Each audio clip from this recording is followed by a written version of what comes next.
ले तेरी कंठी ले तेरी माला। और यह कहावत उन लोगों ने बनाई थी जिन्हें भक्ति की शक्ति का जरा सा भी अंदाजा नहीं था। लेकिन इस कहावत को झूठा साबित कर रहे हैं जबलपुर के दादा गुरु महाराज, जो पिछले 1021 दिनों से सिर्फ मां नर्मदा के जल पर जीवित हैं। और इस तपस्या से डॉक्टरों के साथ ही आधुनिक विज्ञान भी हैरान है।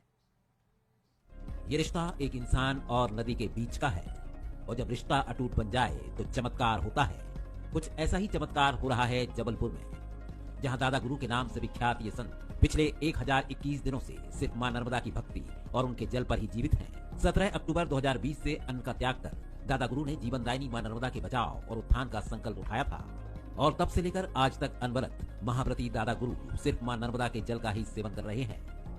गुरु, जब आपने ये संकल्प लिया था कि मैं नर्मदा के लिए, प्रकृति के लिए, समाज के लिए व्रत रखूंगा, तो वो अनुभव कैसा था? ये हम बीते 1000 दिनों से ऊपर आप व्रत में हैं, क्या रहा ये 1000 बीता कालखंड आपका? किस तरह के अनुभव आपको इस पूरे कालखंड में मिले हैं बीते?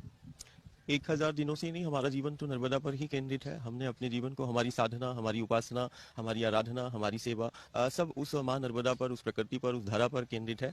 हमारी साधना हो, आराधना हो, ध्यान हो, सब कुछ। मुझे ऐसा नहीं लगता कि किसी पहर हम इस धारा से, प्रकृति से, उस मां नर्मदा से हम दूर है। कहते हैं कि हमारे वैराग्य में, हमारे संन्यास में वो माँ ही है। और हमने माँ को देखते देखते देखते एक ऐसा जीवन माँ ने प्रकृति केंद्रित जीना चालू किया कि एक समय ऐसा आया कि हम सिर्फ, जैसे नवजात शिशु होता है, वो माँ के आंचल से जीवित रहता है, वो बाहर से कोई द्रव्य पदार्थ नहीं लेता है,